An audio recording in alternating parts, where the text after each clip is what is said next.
안녕하세요. 오늘 하루도 걸림없고 행복한 하루가 되기를 축원합니다.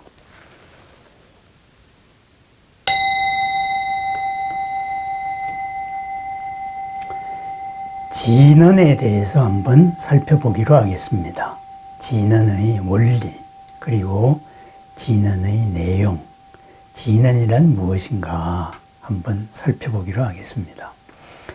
어렸을 때 진언에 대해 가지고 참 신기하게 생각을 했더랬습니다. 뭔가 수리수리 마수리 해가지고 얍 하면은 갑자기 무슨 손에서 비둘기가 날아오르고 여러 가지 마술을 부리는 모습을 많이 봤죠. 거기에 마술에 신비한 힘을 해서 수리수리 마술이 대표적이죠. 또는 우스갯소리로 말발타 살발타 이러면서 이제 얍하고 해서 여러 가지 신기한 일들이 벌어지는 거 봤습니다. 또 영화에서도 보면은 뭐라고 중얼중얼 진언을 외우면은 갑자기 무슨 바람이 일어나고 땅이 갈라지고 이런 이제 초자연적인 현상, 초능력적인 현상도 일어나고 막 그랬습니다. 그래서 진언을 하면은 주문을 외우면은 초자연적인 일이 일어나는구나. 그렇게 해서 저 주문을 외우고 나도 저렇게 한번 하고 싶다. 이런 생각도 했더랬지요. 그런데 조금 지나고 나서 생각하니까 머리에 뭔가가 좀 이제 들고 나서 생각하니까 뭔가 좀 이상한 거예요. 진언이 그렇게 위력이 있다면은 주문을 외우면은 갑자기 이런 신기한 일이 벌어진다. 초자연적인 일이 벌어진다 하면은 누군가가 그런 일을 일으킬 거 아니에요. 그죠?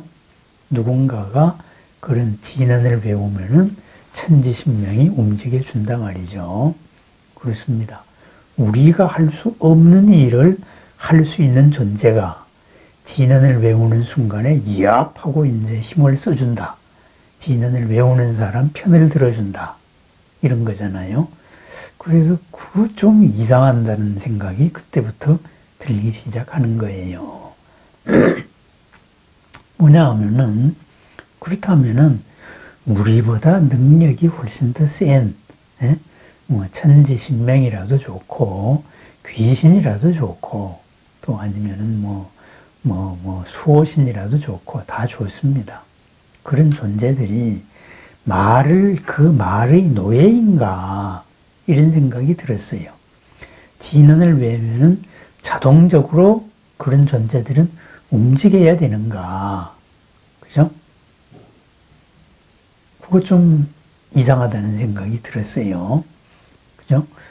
이래서 아니 우리보다 능력이 센데 왜 가만히 있다가 우리가 뭐라 그러면 딱 로봇같이 이제 주인님 잘 알겠습니다 하고서는 이제 움직여 줘야 되느냐 이거지요.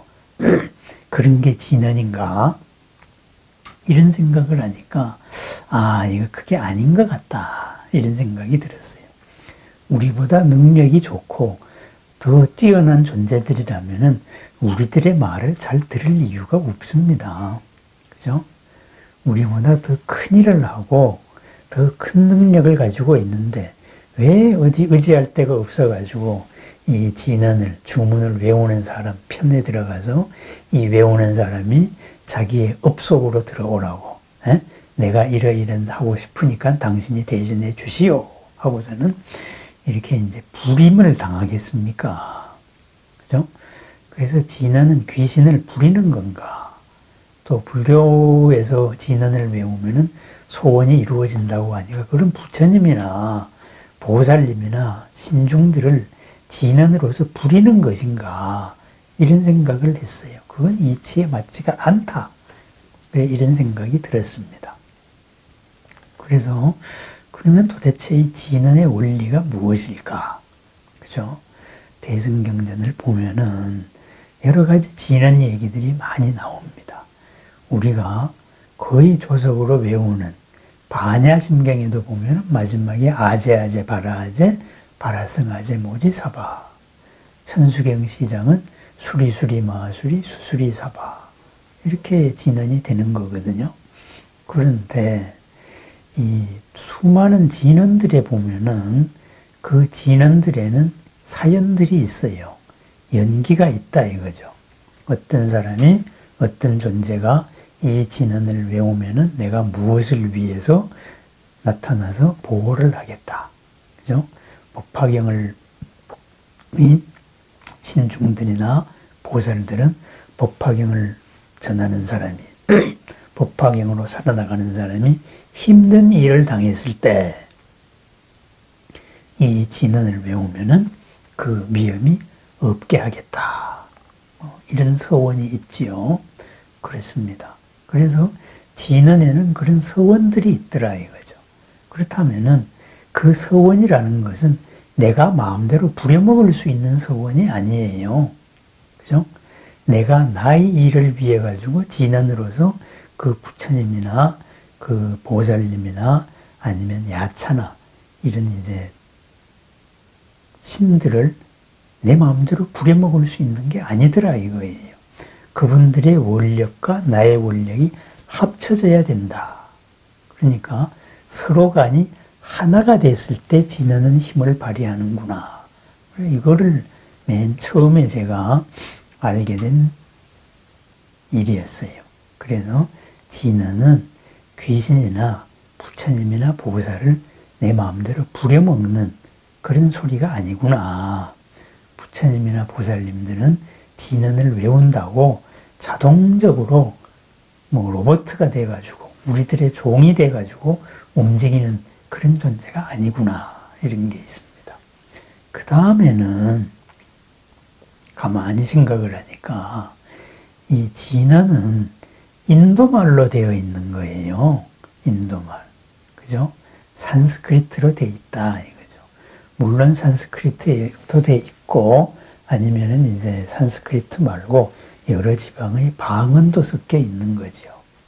그래서 천수다란이를 연구한 논문을 보면은 뭐 어떤 언어에 어떤 지방의 사투리가 좀 들어가 있다. 뭐 이런 말도 있습니다.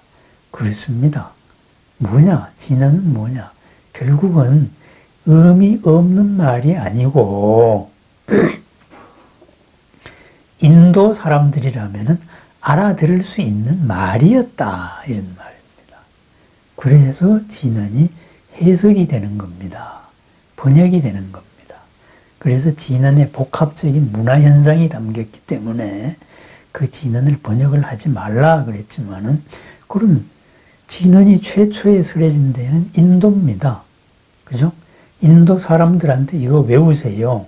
이러면은 복을 받습니다. 이것이 이 가르침의 정수입니다.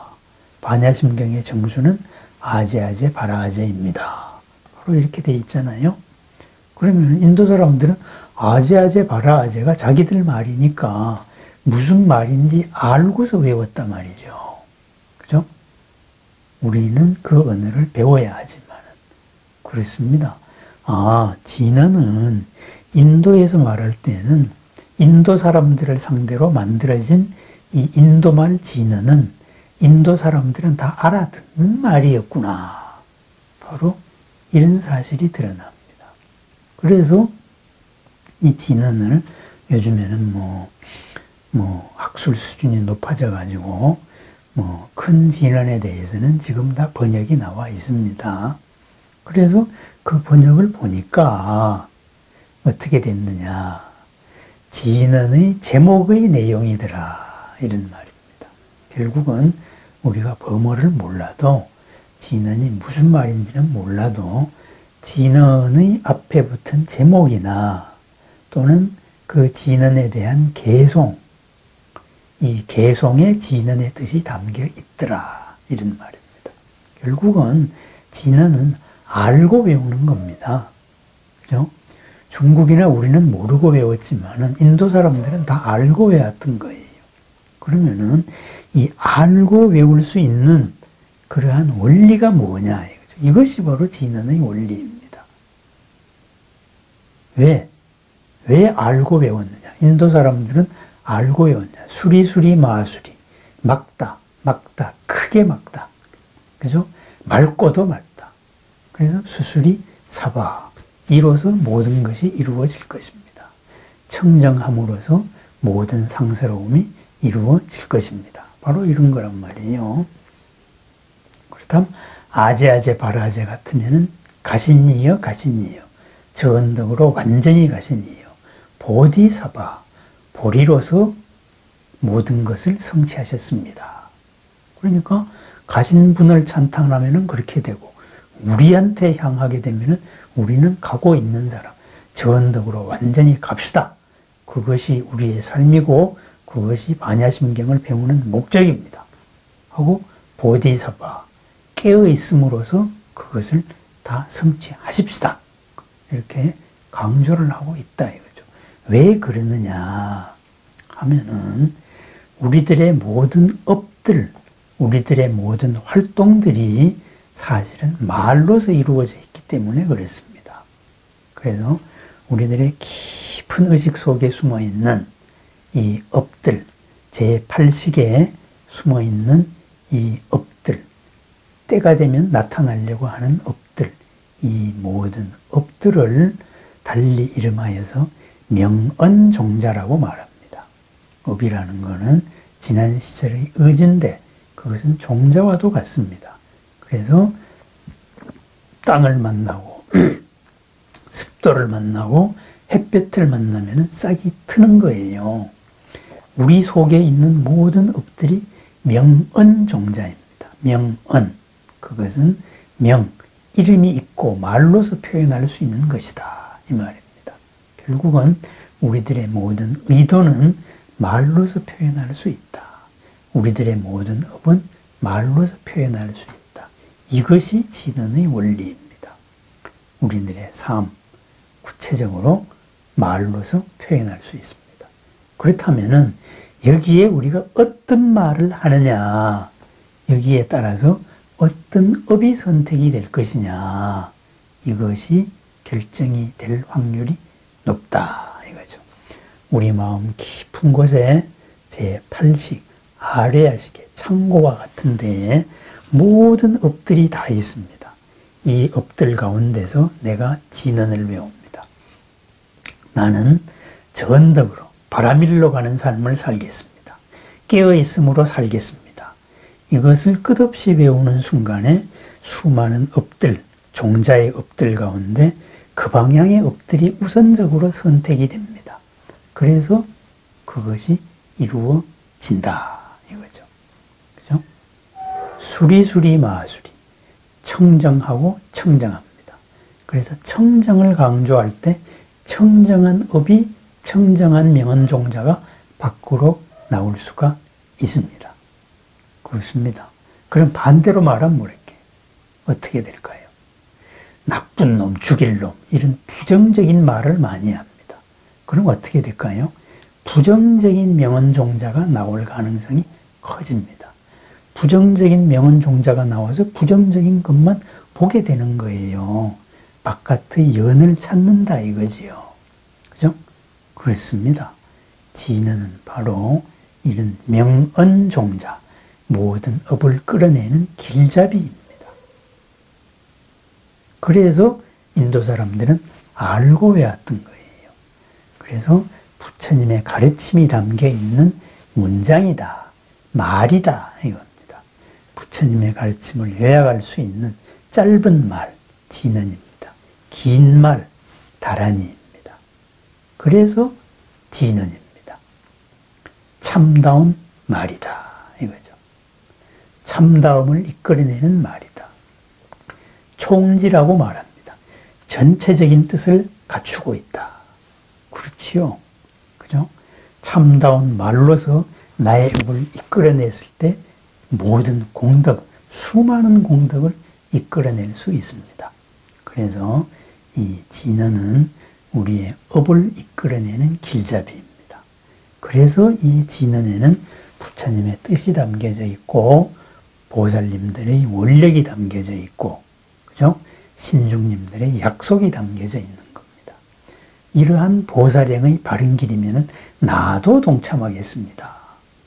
그래서 진언의 마음으로 우리는 불보살과 신중님들과 만나게 된다 이거죠. 그렇습니다. 이것이 진언의 원리입니다. 그렇다면은 부처님께서 한국 사람이었으면 진언은 어떻게 됐을까요? 당연히 한국말로 이루어져 있겠지요. 그죠? 아재아재 바라아재 할 필요가 뭐가 있어요? 그죠? 전덕으로 가십시다. 바라밀로 사십시다. 깨어있음으로 사십시다. 이것이 진언이었을 거예요. 수리수리 마수리를 뭐하러 합니까? 청정하고 청정합니다. 크고 크게 청정하여서 모든 것을 이루십시다. 완전한 청정, 번뇌 없는 청정으로 모든 것을 이루십시다. 이것이 진언입니다. 나의 업을 이끌어내고 나의 업의 방향을 설정하는, 그리고 그것이 부처님의 뜻과 맞는 것, 그것이 바로 진언입니다. 그렇습니다. 이 진언을 누가 설할 수가 있겠습니까?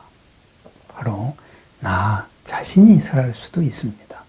나 자신이 나에게 하는 말, 그것이 부처님의 뜻과 맞는 말이면 그것이 진언입니다.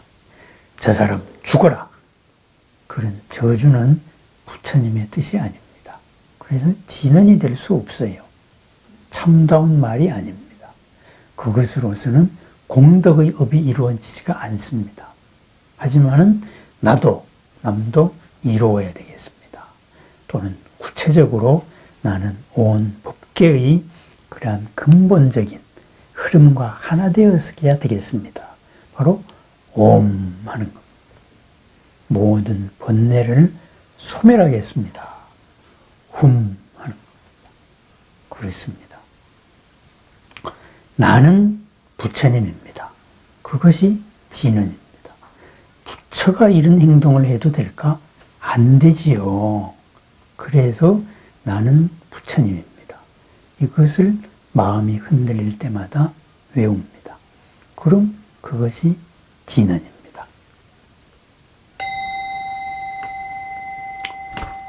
참된 말, 진언입니다. 우리의 모든 업이 언어로서 표현될 수 있기 때문입니다. 우리의 모든 생각이 언어로서 이루어져 있기 때문에 그렇습니다. 우리의 모든 생각을 이끌어내는, 우리의 모든 생각의 방향을 잡는, 그 방향이 부처님의 근본 뜻과 맞는 그러한 언어, 그것이 진언입니다. 그 문장, 그것이 다란이입니다. 그렇습니다. 진언은 특별한 것이 아닙니다. 우리들의 업을 이끌어내고 그 업의 방향을 설정하는 부처님의 마음입니다. 보살님들의 마음이고, 그리고 신중님들의 약속입니다. 부처님의 마음과 보살님의 서원과 신중님들의 약속, 이러한 부처님으로 바뀌어가는 이러한 서원의 언어, 바로 진언입니다. 진언으로 이루는 모든 공덕의 나날을 축원합니다. 진언으로 만나는 모든 부처님과 보살님과 신중님들과의 하루를 축원합니다. 나의 진언은 무엇입니까? 오늘의 나의 진언은 또 무엇이 되어야 될까요? 어떤 나의 말이 모든 부처님과 보살님과 신중님들이 마음과 하나 될 수 있는 그런 공덕의 말일까요? 스스로의 진언을 찾아보며 모든 부처님, 보살님, 신중님들의 마음과 함께하는 진언으로 이루는 공덕과 지혜와 보람과 행복의 하루를 축원합니다. 감사합니다.